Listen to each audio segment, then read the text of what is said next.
بسم اللہ الرحمن الرحیم۔ الصلاۃ والسلام علیکہ یا رسول اللہ صلی اللہ علیہ وآلہ وسلم۔ ایاک نعبد و ایاک نستعین۔ میرے رب کی مخلوق اور رسول اللہ کے امتیوں کو خان کا اور میرا سلام۔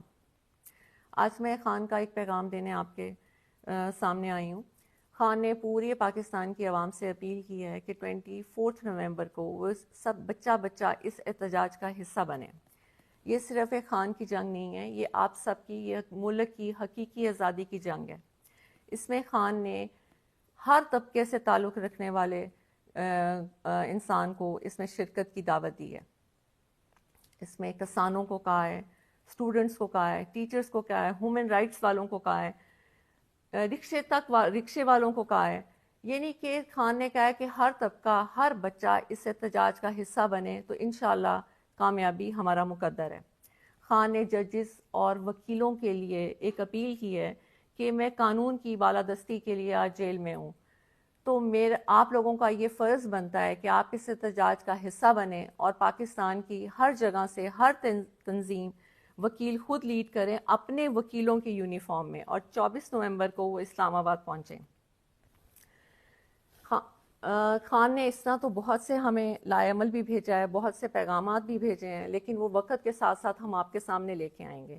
دوسرا جو سب سے امپورٹنٹ اور اہم بات ہے جس کے لیے میں آج آپ کے سامنے آئی ہوں، وہ صرف یہ ہے کہ بہت سی چیزیں ہو رہی ہیں کہ جی 24 نومبر کی ڈیٹ چینج کر دی جائے اور خان کے سے ہم مذاکرات کر لیں گے، تو ایسی کوئی بات نہیں ہے۔ ڈیٹ صرف ایک ہی شرط پہ چینج ہو سکتی ہے کہ خان باہر آئیں اور خود اپنی زبان سے عوام کو اگلا لائے عمل دیں۔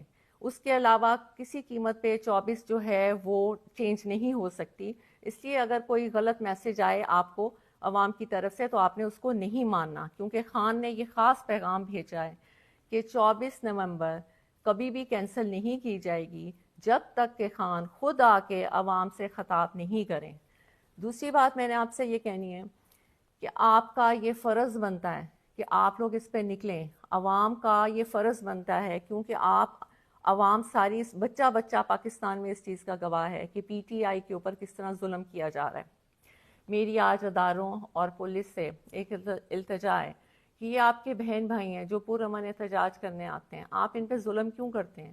یہ ان کا قانونی حق ہے، اور قانون کو آپ اپنے ہاتھ میں لیتے ہیں، آپ ظلم کرتے ہیں، شیلنگ کرتے ہیں، توڑ پھوڑ کرتے ہیں، اور گرفتاریاں بھی آپ ناجائز کرتے ہیں۔ قانون کا خیال تو آپ نہیں کرتے، اور الٹا پرچے بھی ہمارے پہ کاٹے جاتے ہیں، ہمیں گرفتار کیا جاتا ہے، ہمیں جیلوں میں ڈالا جاتا ہے۔ کیوں؟ ہم نے تو نہ کبھی قانون کو ہاتھ میں لیا ہے اور نہ کبھی قانون کو ہاتھ میں لیں گے۔ آج قانون کی وجہ، قانون کے کہ انصاف ملے، اس ملک کو انصاف ملے، اس کی وجہ سے خان جیل میں ہے۔ تو کیا وکیلوں اور ججز کا یہ فرض نہیں بنتا کہ وہ اس احتجاج کا حصہ بنے؟ یا کیا صرف پاکستان ایک خان کا ہی ہے؟ کیا ساری قربانیاں خان نہیں دینی ہے؟ آپ لوگوں کا ملک نہیں ہے؟ آپ لوگ اس میں نہیں رہتے؟ آپ لوگ اس میں تجارت نہیں کرتے؟ یہاں پہ آپ کا گھر نہیں ہے؟ یہاں پہ آپ کے بچے نہیں ہیں؟ کیا خان اکیلا ہی ہے؟ کبھی آپ نے سوچا نہیں کہ 72 ایئرس کے خان ہو چکے ہیں؟ کیا ان کا دل نہیں کرتا کہ وہ اپنے گھر میں آرام اور سکون سے بیٹھیں، وہ ٹی وی دیکھیں، اپنی زندگی کو انجوائے کریں؟ آج وہ کال کوٹری میں، ایک چھوٹی سی جیل میں جس میں 4 پائی ہو اور اگر ایک کرسی رکھو تو گھٹنے آپ کی 4 پائی کو لگتے ہیں، یعنی کہ اتنی چھوٹی سی جگہ پہ خان کو رکھا گیا ہے، اور 1.5 سال سے زیادہ عرصہ ہو گیا ہے۔ اور وہ کیوں ہے؟ صرف اس لیے کہ یہاں پہ انصاف آئے ملک میں۔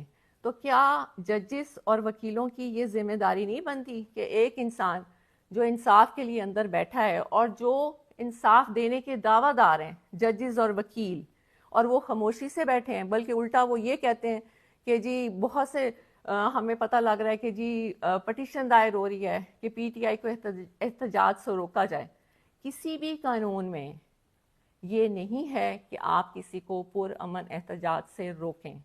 ہماری آپ سے التجا ہے کہ آپ اس ظلم کو بند کر دیں۔ یہ بچے، یہ بہن بھائی آپ کے ہیں، یزید مت بنیں۔ اس نے بھی یہ کیا تھا، وہ بھی مسلمان تھا، لیکن جب وہ اپنی انا کی وجہ سے اس نے یہ ظلم کیا، آپ یہ ظلم کرنا بند کر دیں۔ خدا را یہ ملک کو کہاں تک آپ ایسے کریں گے؟ کتنی لوگوں کی آپ بدوائیں لیں گے؟ دوسرا، ہم نے نہ کبھی قانون ہاتھ میں لیے اور نہ لیں گے، اور آپ سے التجا ہے کہ آپ بھی قانون کو ہاتھ میں مت لیں۔ دوسرا، اداروں سے میں نے یہ کہنا ہے کہ یہ بالکل غلط ہے کہ خان بدلہ لیں گے کسی سے.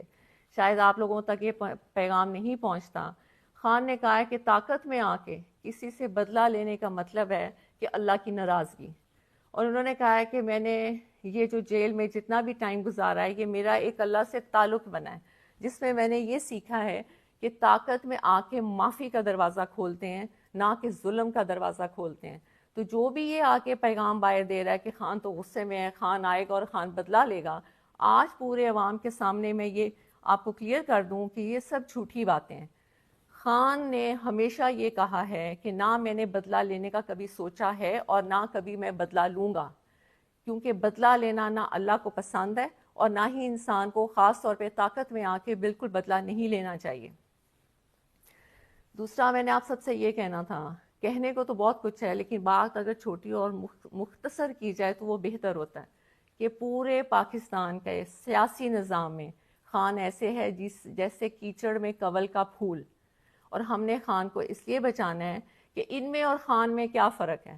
ان میں اور خان میں یہ فرق ہے کہ یہ لوگ اپنی کرسیوں, اپنی کرپشن کو بچانے کے لیے یہ سب ظلم کرتے ہیں اور حکومت میں آتے ہیں, اور خان صرف اپنے اللہ کو خوش کرنے کے لیے اور حقیقی آزادی ملک میں انصاف رائج ہو جائے, خان صرف اس کی جنگ لڑ رہا ہے. اور دوسرا میں آپ کو یہ بات بتاؤں کہ اکثر لوگ کہتے ہیں کہ یہ لوگ اپنے میٹنگز میں ہر جگہ الجہاد کے نعرے لگاتے ہیں. پہلی بات تو یہ کہ ہم نے کبھی بھی اپنے لوگوں یا ورکرز کو نہیں کہا کہ وہ جہاد کے نعرے لگائیں, وہ ان کے دلوں سے نکلتا ہے اور وہ خود لگاتے ہیں. اس پہ مجھے ایک بات بہت خان کی پرانی یاد آئی, مجھے نہیں پتا کہ یہ آپ کو بتانی چاہیے کہ نہیں, لیکن میرے دل میں تھا کہ مجھے یہ آپ کو بتانی چاہیے, کیونکہ جب میں نے الجہاد کے نعرے سنے تو میرے ذہن میں یہ آیا کہ یہ تو لوگ خود بخود نکال رہے ہیں. اور یہ کیوں نکال رہے ہیں کہ انسان سمجھتا ہے کہ وہ کر رہا ہے, جبکہ ہر چیز کرنے اور کرانے والی رب کی ذات ہوتی ہے. اگر دشمن دشمنی کر رہا ہے تو وہ بھی اللہ کی مرضی سے کر رہا ہے, اگر دوست دوستی کر رہا ہے یا ہم کوئی اچھا کام کر رہے ہیں تو وہ بھی ہم اللہ کی مرضی سے کر رہے ہیں. یہ صرف علیحدہ بات ہے کہ برے لوگوں کے لیے برے کام رکھ دیے جاتے ہیں اور اچھے لوگوں کے لیے اچھے کام رکھ دیے جاتے ہیں. تو ہماری تو ہمیشہ یہی دعا رہی ہے کہ یا اللہ ہمارے ہاتھ سے اچھے کام کرائیں. جہاد, آپ نے کہا الجہاد کا خان نے بہت پہلے یہ بتایا تھا کہ یہ قصہ, یہ ظلم اور یہ خان کے پیچھے ساری قوتیں جو کھڑی ہو گئیں اس کی وجہ کیا ہے جو آج تک کسی نے آپ کو نہیں بتائی. خان جب سب سے پہلے ننگے پاؤں مدینہ شریف گئے تھے تو جب وہ واپس آئے تھے تو فوراً ہی باجوہ کو کال آنا شروع ہو گئی تھی کہ یہ تم کیا اٹھا کے لے آیا, ہم اس ملک میں شریعت کا نظام ختم کرنے لگے ہیں اور تم شریعت کے ٹھیکیداروں کو لے آئے ہو, اور ہمیں یہ نہیں چاہیے. آپ یقین مانیے تب سے خان اور اس کی بیگم کے بارے میں گن ڈالنا شروع کر دیا اور خان کو یہودی کا ایجنٹ کہنا شروع کر دیا. یہ میں صرف آپ کو اس لیے بتا رہی ہوں کہ یہ خان نے کبھی پبلک میں نہیں بتائی. اگر یہ بات غلط ہو تو پھر آپ باجوہ اور اس کی فیملی کو پوچھیں, کیونکہ باجوہ اور باجوہ کی فیملی نے یہ باتیں کسی کو بتائی تھیں جو خان تک پہنچی تھیں. بعد میں کیونکہ آپ کو پتہ ہے کہ جب آپ اقتدار میں ہوتے ہیں تو ویسے بھی آپ کے جو ادارے ہوتے ہیں وہ آپ کو بہت سی رپورٹس دیتے ہیں. انہوں نے بھی خان کو یہ بتایا تھا کہ اصل کہانی یہ ہے کہ خان کو اس چیز کی سزا دی جا رہی ہے کہ وہ آپ کے ملک کے لیے, حقیقی آزادی کے لیے, انصاف کے لیے اور ننگے پاؤں مدینہ شریف کی سرزمین پہ جو وہ چلے تھے, یہ ان کو اس کی سزا دی جا رہی ہے. اب آپ نے فیصلہ کرنا ہے کہ کیا آپ نے خان کی عزت اور ملک کی آزادی کے لیے نکلنا ہے یا نہیں نکلنا, کیونکہ ہر دفعہ اللہ موقع نہیں دیتے.